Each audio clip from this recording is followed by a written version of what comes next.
The Marvels. It is the spoiler-heavy review here. This is the film directed by Nia DaCosta, starring Brie Larson, Teyonah Parris, Iman Vellani, Samuel L. Jackson, and Zawe Ashton as Dar-Ben. So, the only reason I said that so loud is because I don't think anybody really remembered, or I don't even know if they've said the villain's name in the movie. Thanks for joining me here today on the spoiler-heavy review of The Marvels. Obviously, you've either seen it or you just want to hear what the movie was about. So you're joining us. Thanks for everybody who did join us on the subscribers thus far. We just got to 100,000. Thank you so much. We're aiming for 2. We even changed the color of it just to get that much better with the graphics. So thanks for joining me on the channel. Hope you join us for 100 more. Let's get to it. Okay, so the film itself, I already did the out of the theater reaction. I did a non-spoiler. You know I wasn't a massive fan of the movie, or maybe you didn't know I wasn't a massive fan of the movie. The reason why is because I just thought it was a very uneven, kind of sloppy script. And what happens in the very beginning, because I will say, and I said this in my non-spoiler, I said this in my out of the theater reaction, 30 minutes into the movie, and I was like, okay, look, it's not the best, but I'm enjoying myself. It's fun enough. And then it just really, for me, went downhill. We'll get into all of it. But I will say, even though I was having fun with what I was watching for the first 20, 30 minutes of it, it was chaotic. And it didn't make that much sense. And it didn't really have, and I get it. They're all three of them. They go through this moment and they're jumping back and forth with each other's powers. And they don't know what the hell's going on. It's chaotic. And it's supposed to be chaotic. And we're not supposed to know what's going on, and they're not supposed to be knowing what's going on. And I get that. The problem for me is that you don't have enough time leading up to it. It's Captain Marvel's sequel. You get like a couple of, minutes with her and Nick Fury again. The whole movie was really about their relationship in the first one. You get a couple of moments with them in the space station. And then, obviously, with Rambeau, she doesn't want to talk to Carol just yet. It's the first kind of meeting that they've had. And that moment, those moments, the emotional moments were there. And I said this to my friend that I saw the movie with. I said, there was a movie in there many times. There were these moments that work that if they were expanded upon a little bit more, they might have had a decent story, at least for me. And they spend, obviously, the time with Kamala, and she is so good. Iman Vellani is so good, and she's I think the brightest spot. From what I've seen from most people, whether you love the movie or didn't love the movie, everybody's agreeing how just the charisma that this kid has. She's just great. And I thought that was, again, a positive, is the relationship between the three of them. The moments when they let the women have the moments together, and the moments of them forming the bond, forming the team, having this, those things were working. As we said before, and as I mentioned, I told you the villain's name in the beginning of this because I read it off of IMDb and I forgot it that fast. That's how it's just not a memorable name because I don't know if they ever say it in the movie. And the villain story alone is just a story that we've seen 1,000 times over, especially in Marvel. It's no different than Ronan's story. It's no different than the Dark Elf, Malekith, in Thor the Dark World. It's the same type of thing. And what I was hoping for was inside of this mission of, okay, well, she's pissed off because Captain Marvel, the Annihilator, destroyed her planet, and so she's getting these different resources, and she's looking for revenge. And I'm like, well, maybe that's not really it. Maybe this is like a Hans Gruber thing, where you think it's about this particular hostage situation, but it's really about a bank robbery, and they're stealing money. But there's something else there. Like, what is it? What's the bank robbery? Like, there's some other mission that she's got, and she doesn't. She's just pissed off that Captain Marvel blew up her planet. And even though they come up with a good plan of Captain Marvel can go just put the sun back together and she could probably live, she's mad and ends up getting killed. And same thing with the villain. The problem with the villain is the same problem as I had in the beginning of the movie. Not enough development, not enough things that they could have had and spent time with. And this movie is an hour and 44 minutes. So had they added an additional 16 minutes to this movie, developing the villain, developing the relationship between Rambeau and Carol just a little bit more. That stuff could have worked, because the stuff with the family with Kamala, we know that works. It worked in Ms. Marvel, and it almost a couple times watching this, I'm going, this might have worked better as a 6-episode season 2 of Ms. Marvel, because you have those moments, and the moments with the family when they're there, they work also. Because Sam, and the stuff with Sam Jackson and or Nick Fury, because Nick Fury is pretty much just sitting on the chair shooting people. He's exhausted and doesn't want to do anything. But as I said, as they're going through this mission or this movie, and they're trying to figure out the first part of it is them trying to figure out why the powers are locking them back and forth. And they have a great action scene up top. There's a great action scene that I think Nia DaCosta does a great job with directing the action itself. As I said, you're not bored. You might not like it, but you can't be bored in the first 20, 30 minutes of this movie. You're just trying to figure out what the hell is going on. And then after the chaos is going on at the very beginning of it, you go, oh, okay, well, they're all linked together for some reason, because the villain in the beginning was on the very clear set and wasn't a planet, it was the volume. And she finds the bracelet, and now the bracelet is going to be the reason for her source of her powers, and she found it on a moon or whatever. It just sounds silly coming out, and it was silly watching it. But it wasn't the thing that made me go, oof. Now, people are going to either shrug this off and say, it was fun, I got to laugh at it, out of it. Or you're going to feel the way that I did when that musical scene comes up. Because it's one thing if they get to this planet and they're like, well, the people usually welcome you with a song.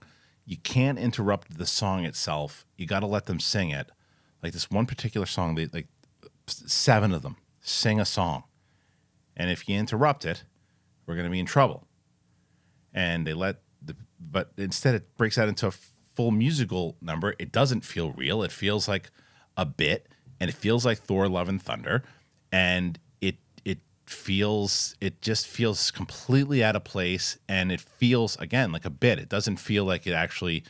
I didn't feel like it was a planet with musical people, and that was the thing. It felt like, that they thought this would be funny if people started singing and dancing, and they made it a musical.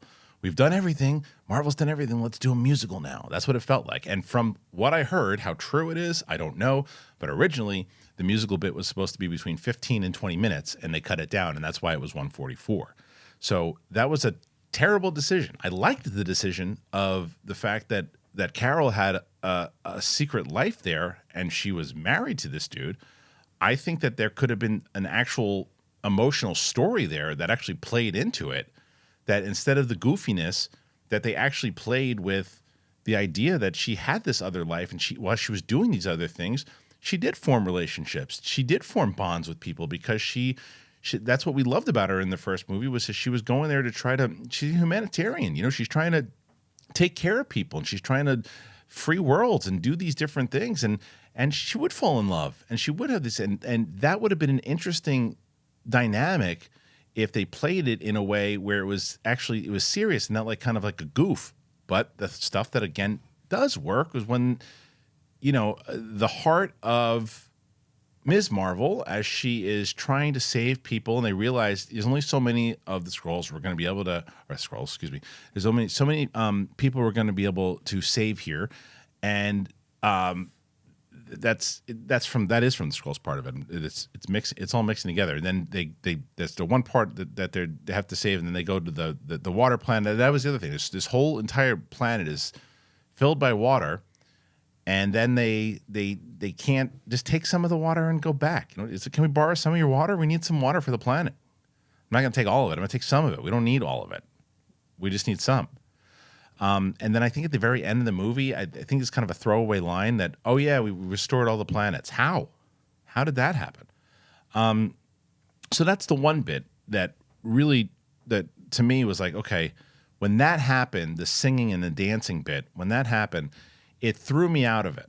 it threw me out of it dramatically because they spent so much time with it that it shifted the tone where I was starting to get into a place. Like I said, I literally thought to myself, I'm like, I don't know what the hype of this movie not being that good. It's fine. It's just a kind of generic Marvel movie. It's fine. And then when that happened, I was like, okay, now I don't know what this movie is. It's all over the place. Right when we were starting to connect into this relationship, now we throw into to that.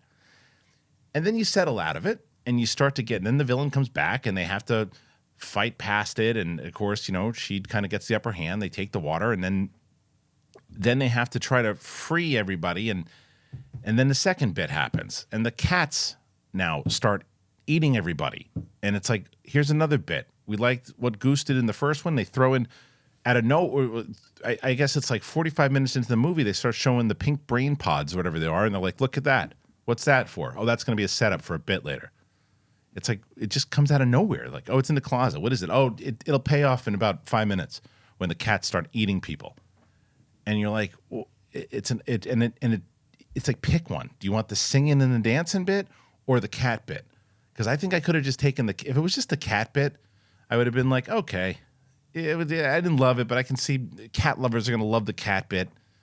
And then it's fine. At least that made more sense. The cat's eating people. And then so I guess that's a device. They got everybody out by the cats transferring. Okay. And they set up the fact that Goose was this kind of disgusting alien in the first one. So as much as I think it's silly, it at least fits as opposed to the singing and the dancing. But you have two of them, and I'm like, oh, we just did a bit. Now we're doing another bit. And the fun stuff, you're like, oh, it's just fun. The fun stuff is the dynamic with the three leads. The fun stuff is when Kamala is consistently trying to change the name of Professor Marvel or fangirling out with Captain Marvel. And she's like essentially she's like the Peter Parker in this one, and it works, and like you can rely on her to do it because every time she delivers a line, you're like, oh, that kid's great, and you feel it. And again, the emotion, as I mentioned before, that really could have played is the stuff with Carol and Monica, like that relationship of how they're setting it up. Because I thought the thing inside of the dream sequence, or the memory sequence rather, when they're all going through it. And you get to see the memories again. And I think it was a good kind of refresher for people who maybe haven't caught up on everything, or maybe you didn't see WandaVision, you didn't see these things, and you can kind of feel these emotions. And that was the one time when they were trying to make you feel emotion that I actually did feel it. And she's like, don't do that again. Don't. And then they kind of leave that alone and they don't really explore it much. And if that's from the beginning, as I mentioned, if it just keeps throughout the movie, building, and the biggest issue I had with the entire relationship is at the end of it, they confront the villain. They have a chance to kind of talk her out of it. She dupes them. They wind up killing her anyway. And they're like, oh, she ripped a hole through time and space. And I can, if you guys give me your energy, I can go out there and I can fix it. And you're like, okay, this is a sacrifice. And so Monica goes out there and she does it. And Carol's like, what are you doing? She's like, I'm stuck. And she races out to go get her. And I'm watching going, okay, this is even though the relationship hasn't been developed too much, this could make me feel something. So she goes out and she flies out to go get her and she can't get her. So she's like, no. And I'm like, oh, this is where, because Brie Larson is a fantastic actress. If you've seen her in Room, you've seen her in these other films, she is a fantastic actress, and they haven't really given her that moment yet. So I'm like, this is her moment. This is it. She's going to go back to that ship and she is just going to be devastated.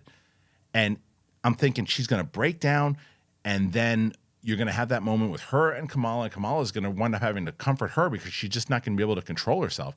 And instead she's like, yeah, she's gone. And you're like, well, that was kind of a lost moment. And then she's like, okay, on to the next scene. And it's just lost. And I was like, no, that might have gotten me back into I would be like, look, they might have that silly dancing bit, but I felt that at the end because that's the kind of power Brie Larson has an actress.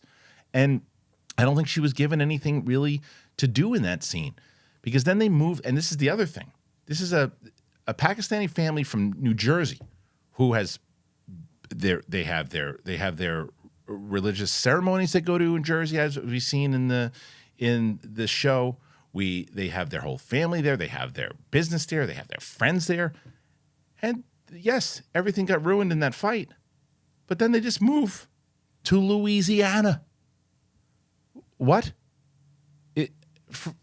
What are you doing? They would say, no, just build us a house. I don't want to move to Louisiana.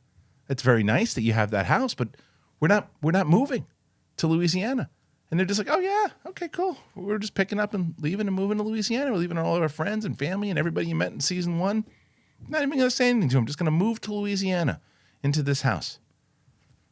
It's like stuff like that, because then you have that moment where Carol and Kamala are in the plane. Now, if you had that big emotional moment from her and Monica that I thought we were going to get, and that devastation that I thought we were going to get, then that moment in the plane becomes more relevant of, well, this is the relationship that she's got now. She didn't have a chance to continue that relationship with Monica as a child, but she's got this chance with Kamala. And you get that, but I just think that the impact would have been more when she just realizes it that much more. So there were just those moments that I just think were not developed enough, because like I said beforehand, there was a movie in here. And I understand if you comment back, like, I had a good time with it, I had fun. I'm so glad that you did. I'm so glad that you did. I couldn't get past the writing of this movie.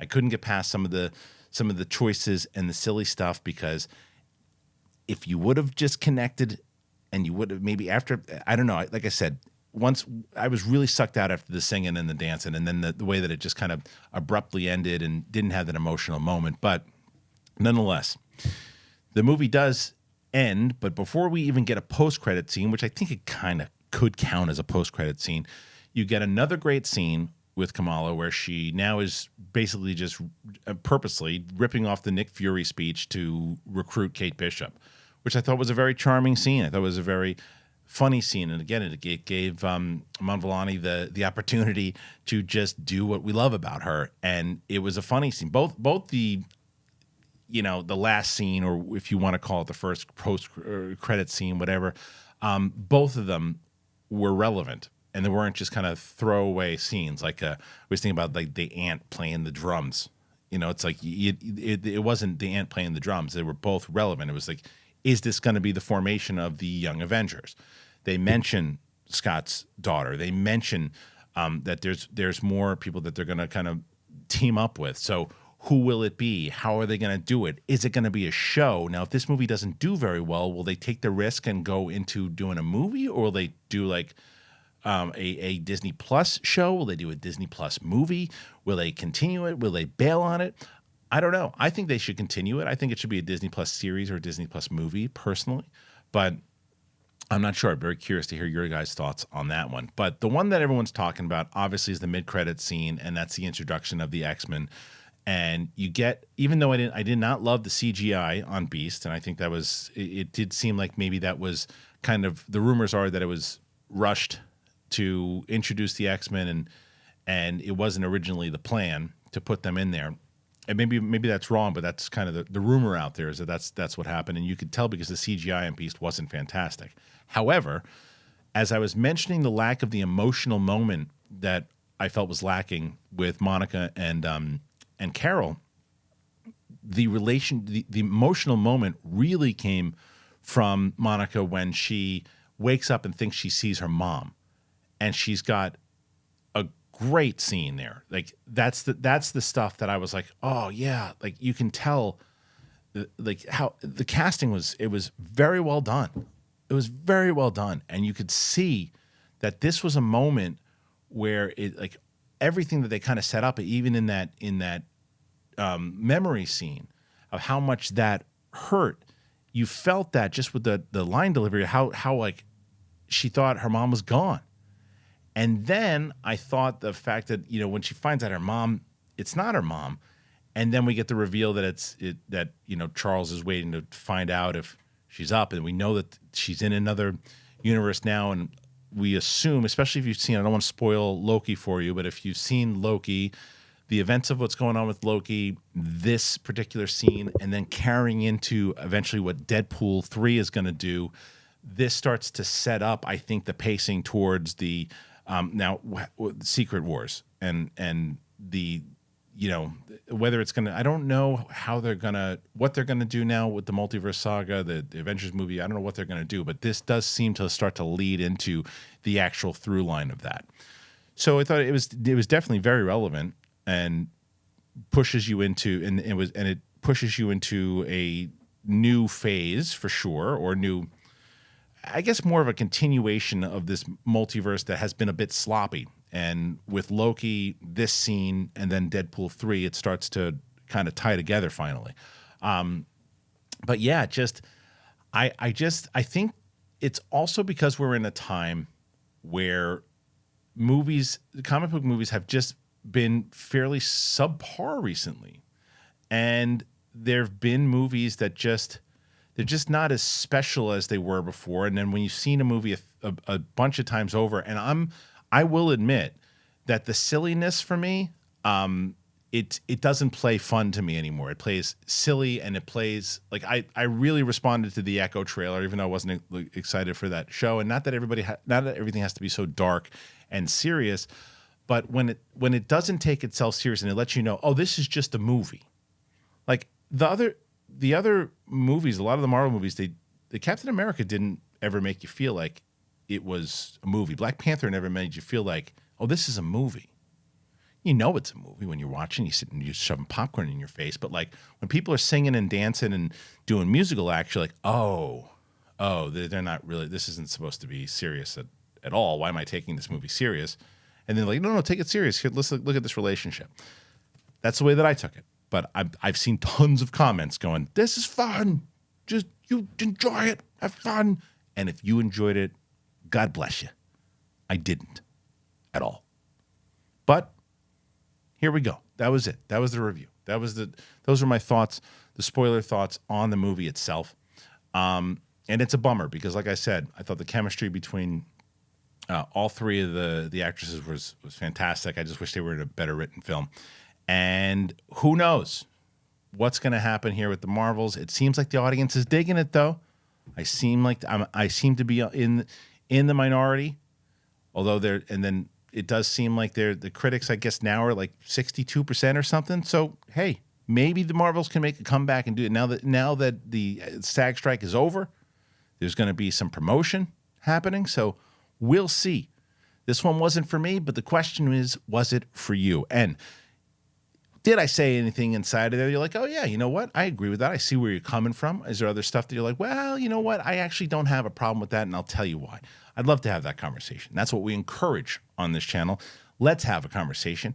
I'm sure we're going to get a bunch of ball bags just coming in here to either scream and yell or call somebody names or do that. Those go away, those comments, and that's fine. You can throw out, the insults and have a blast. If it makes you feel better, go ahead. And then they get shuffled into spam anyway, but just have a blast. But if you want to have an actual conversation about it, again, whether you agree or disagree, I would love to see that. I think it's healthy to do that. I think it's also very enlightening to see, like, oh, you know what? I didn't see that scene that way. I don't necessarily agree with it, but I understand where that person is saying that. I'd love to hear that. So if you want to talk about the movies, please do. I try to go through the comments and answer as many as I can. So thank you for joining me here today. I appreciate it. This was the spoiler review of the Marvels. If you're brand new to the channel, you've never been here before, hit that button, man. Subscribe to the channel. Really appreciate it. We do spoiler reviews. We do out of the theater reactions. We got full on podcasts. We do shorts. We do all this stuff, man. We do stuff on Tuesday for if you're into the UAP phenomenon. We do that. We got a Patreon. We got it all, man. And we do pizza reviews. We do a bunch of things. So explore on the channel, and we hope to see you more. Thanks for joining me. I appreciate you. We'll see you on the flip side. Bye-bye.